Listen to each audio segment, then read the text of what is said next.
saya intermediate di sini saya ingin menjelaskan pembelajaran berbasis masalah atau problem based learning, membangun kemandirian dan keterampilan berpikir kritis siswa. Latar belakang, apa itu pembelajaran berbasis masalah? Pembelajaran berbasis masalah adalah model pembelajaran yang menjadikan masalah nyata sebagai pemicu proses belajar. Siswa tidak langsung diberikan materi atau solusi, melainkan didorong untuk meneliti, menganalisis, dan menemukan sendiri pemecahan masalah tersebut melalui kerja kelompok, diskusi, serta eksplorasi berbagai sumber.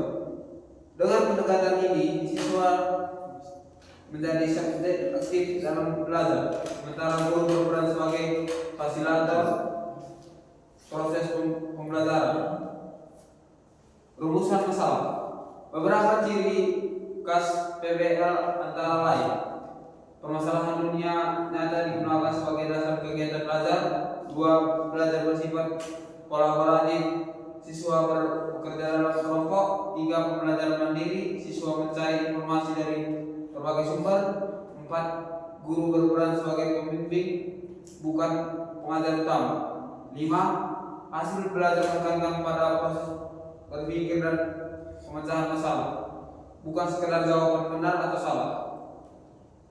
Tujuan penelitian.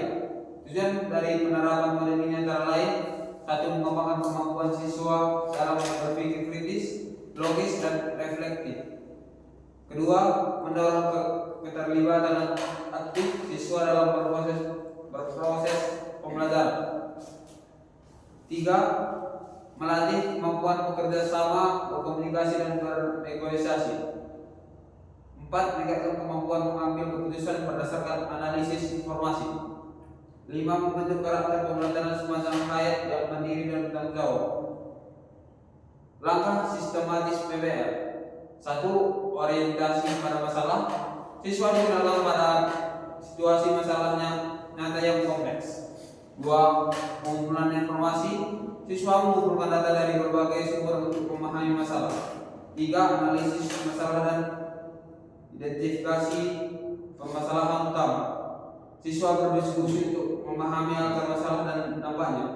4. Pengembangan solusi dan ide pemecahan. Siswa merumuskan beberapa alternatif solusi dan berdiskusi. 5. Penyajian hasil. Siswa mempresentasikan solusi dan berbagai bentuk: presentasi, simulasi, poster, dan sebagainya. 6. Refleksi dan evaluasi. Guru dan siswa mengevaluasi proses dan hasil pembelajaran. Peran guru dan siswa dalam PBL. Peran guru: 1. Menyusun skenario masalah yang menantang. 2. Memandu diskusi tanpa memberi jawaban langsung. 3. Mengelola dinamika kelompok agar tetap fokus. 4. Menilai proses kerjasama dan produk siswa. Peran siswa: menjelajahi informasi dari berbagai sumber. 2. Berperan aktif dalam kelompok. 3. Menyampaikan ide dan solusi. 4. Bertanggung jawab atas proses belajar sendiri. Contoh implementasi PBL di kelas. Tema: olahraga dan bahaya narkoba atau PJOK SMP SMA. Masalah: banyak remaja tulen terpengaruh narkoba karena tekanan atau lingkungan. 2. Langkah PBL. Siswa dibagi menjadi kelompok. Masing-masing kelompok mengaji dampak narkoba, penyebab remaja terjerumus, dan strategi pencegahan melalui olahraga. Kelompok menyusun solusi dalam bentuk kampanye digital, poster, atau drama, presentasi di depan kelas, dan diskusi antar kelompok. Kelebihan dan kekurangan PBL. Kelebihan: meningkatkan rasa ingin tahu dan kreativitas siswa. 2. Mengembangkan keterampilan komunikasi dan kerja tim. 3. Pembelajaran lebih bermakna karena berbasis konteks nyata. 4. Membentuk kebiasaan berpikir kritis dan reflektif. Kekurangan: memerlukan waktu lebih banyak. 2. Membutuhkan kemampuan guru dalam mendesain masalah yang tepat. 3. Tidak semua siswa aktif secara merata. 4. butuh dukungan sarana dan sumber belajar yang memadai. Kesimpulan, pembelajaran berbasis masalah merupakan pendekatan yang efektif untuk mendorong siswa berpikir aktif, bertanggung jawab, dan mampu menghadapi masalah nyata. 2. Dalam era kurikulum merdeka dan pendidikan abad ke-21, PBL sangat relevan karena menanamkan keterampilan berpikir tingkat tinggi atau HOTS dan kolaborasi.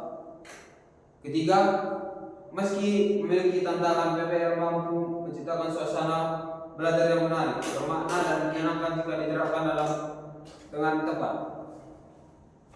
Sekian dari saya, terima kasih. Selamat pagi anak-anak. Pagi. Ini kita belajar seperti biasa. Kita akan menjalankan simulasi pembelajaran berbasis masalah atau PBL. Temanya sangat penting dan dekat dengan kehidupan kalian. Olahraga dan bahaya narkoba terhadap kesehatan fisik. Karena kalian semua sedang tumbuh dan harus menjaga tubuh tetap sehat. Hari ini kalian akan dibagi dalam 2 kelompok. Kalian akan berpikir, berdiskusi, dan menyusun solusi kreatif. Baik, di sini Bapak akan membagi 2 kelompok. Kelompok pertama itu 1 sampai 4 dan kelompok 2 itu lagi 1 sampai 4. Dimulai dari 1, 2, 3, 4. 1, 2, 3, 4. Baik, Bapak akan memberikan materi untuk kelompok 1. Yang pertama adalah analisis dampak narkoba terhadap performa olahraga. Masalah pokok, mengapa pengguna narkoba mengalami penurunan performa dalam olahraga. Tugas, diskusikan dampak adiktif atau sabu, ganja, heroin, dan sebagainya terhadap kekuatan otot, daya tahan, koordinasi gerak, konsentrasi, dan mental. Bandingkan gaya hidup atlet sehat vs pengguna narkoba. Telusuri studi kasus nyata atau contoh Diego Maradona dan atlet lokal. Di sini Bapak akan memberikan waktu 10 menit bagi tiap kelompok.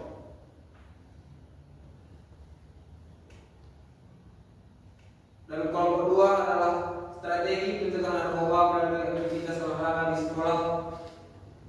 Masalah pokok, bagaimana aktivitas olahraga di sekolah dapat menjadi benteng pencegahan narkoba. Tugas, identifikasi faktor penyebab remaja memakai narkoba. Tekanan teman sebaya, minim kegiatan positif, stres akademik. 2. Bahas solusi melalui ekstrakurikuler olahraga. Baik, di sini Bapak akan memberikan untuk kelompok 1 menjelaskan hasil diskusinya. Perkenalkan, nama saya Ardila, NPM saya 3 Nama saya Brian Suraya, NPM 3 Nama saya Armando Giting dan saya Kakak sendiri. Oke, kami dari kelompok 1 ingin menjawab ataupun memberi hasil dari diskusi kami. Dari masalah pokok yang pertama adalah mengapa penggunaan narkoba mengalami penurunan performa dalam olahraga. Penggunaan narkoba mengalami penurunan performa oleh olahraga karena adiktif secara langsung merusak sistem tubuh yang dibutuhkan untuk berolahraga, mulai dari otot, jantung, paru-paru hingga fungsi otak. Tidak seperti sabu, ganja, heroin, dan lainnya mempengaruhi kekuatan otot, menurunkan daya tahan tubuh serta merusak koordinasi gerakan dan mengacaukan fungsi mental seperti konsentrasi dan pengendalian emosi. Dalam jangka pendek, penggunaan mungkin merasa berenergi secara smooth, tetapi dalam jangka panjang, performa fisik dan psikologis menurun drastis. Dampak zat adiktif terhadap kekuatan otot. Zat seperti sabu dan heroin dapat merusak jaringan otot dan saraf. Sabu menyebabkan tubuh bekerja secara berlebihan, memicu kelelahan otot kronis, bahkan dalam aktivitas ringan. Penggunaan sabu sering merasa kuat di awal, tetapi otot sebenarnya bekerja melebihi kapasitas dan akhirnya mengalami degradasi. Heroin dan depresan lainnya menekankan sistem saraf pusat, sehingga otot menjadi lemas dan tidak bisa merespon latihan fisik dengan baik. Ganja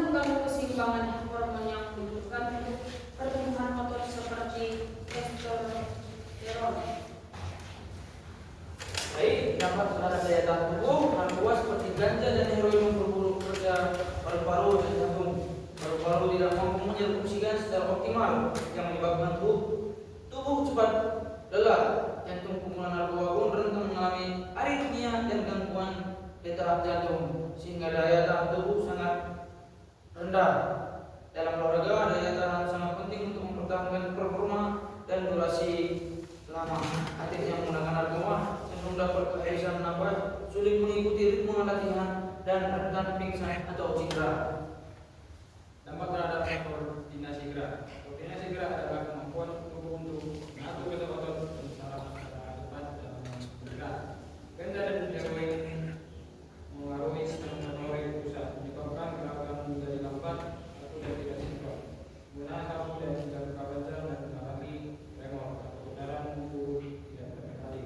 Hilang keseimbangan serta kesulitan dalam mengembalikan arah ritme gerakan. Semua ini membuat penggunaan narkoba sangat tidak cocok untuk olahraga, terutama yang berefek seperti bola basket atau atletik. Dampak terhadap konsentrasi mental. Secara fiktif, sangat berusaha bergerak, sabu dan kokain. Berobat sudah sangat cepat dan tidak tahan. Menimbulkan kecemasan, insomnia dan delusi. Heroin dan menurunkan fungsi kognitif, membuat penggunaan sulit fokus, mudah berubah, tidak mengambil keputusan dengan cepat. Dalam olahraga, konsentrasi dan mental sangat penting, terutama dalam menghadapi tekanan saat bertanding. Atlet yang menggunakan narkoba seringkali mengalami depresi, motivasi, dan bahkan menjadi agresif atau apatis di lapangan. Sekian presentasi kami dari kelompok 1. Terima kasih. Terima kasih. 2 silakan menjelaskan hasil diskusinya.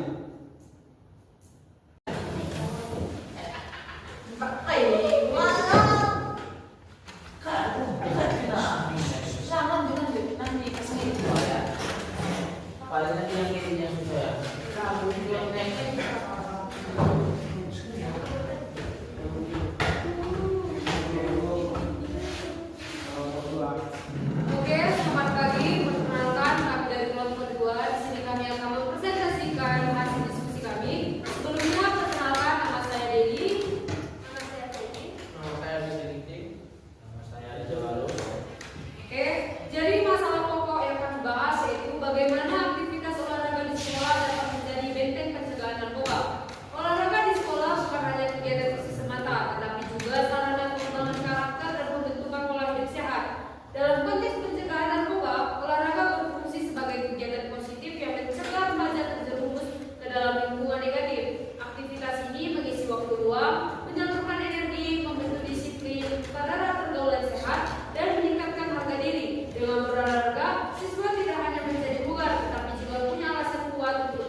setiap siswa wajib terlibat minimal dalam satu kegiatan olahraga ekstrakurikuler. Yang kedua, mengisi waktu luang dengan kegiatan sehat dan terstruktur. Yang ketiga, meningkatkan semangat sportivitas dan disiplin siswa. Implementasi yang pertama menyediakan beragam pilihan ekstrakurikuler seperti futsal, basket, atletik, dan senam. Yang kedua, melibatkan guru PJOK dan alumni sebagai pelatih pembina. Yang ketiga, mengadakan turnamen internal secara berkala untuk memacu semangat kompetensi sehat. Dampak positifnya yang pertama, siswa menjadi aktif, semangat dan bangga dengan kegiatannya. Yang kedua, keterlibatan dalam kegiatan positif mengurangi risiko penyalahgunaan narkoba. Yang ketiga, sekolah menjadi tempat yang menyenangkan dan mendidik secara fisik dan mental. Oke, sekian dari kami. Kami ucapkan terima kasih. Baik, terima kasih.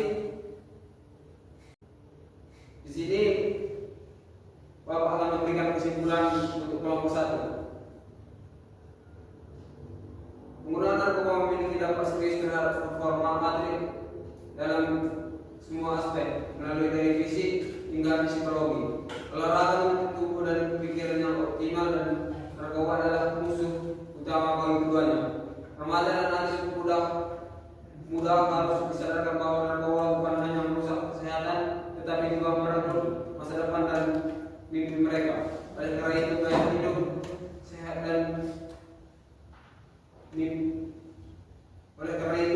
hidup sehat dan menjauhi narkoba adalah fondasi utama dalam membangun karir atlet yang sukses dan bermakna.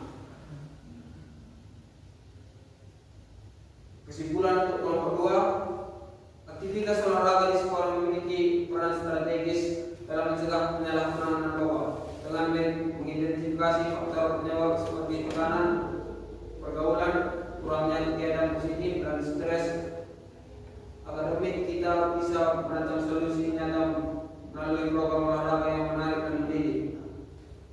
Ekstrakurikuler olahraga bukan hanya mencegah narkoba, tetapi juga membentuk generasi muda yang sehat, tangguh, dan berkarakter. Sekolah perlu menjadikan olahraga sebagai budaya, bukan sekedar kegiatan tambahan.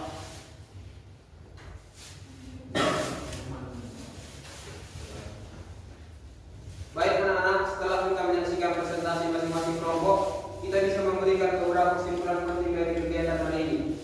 Pertama, narkoba bukan hanya merusak kesehatan fisik, tetapi juga menghancurkan mental, karir, bahkan masa depan seseorang, termasuk para atlet dan pelajar seperti kalian.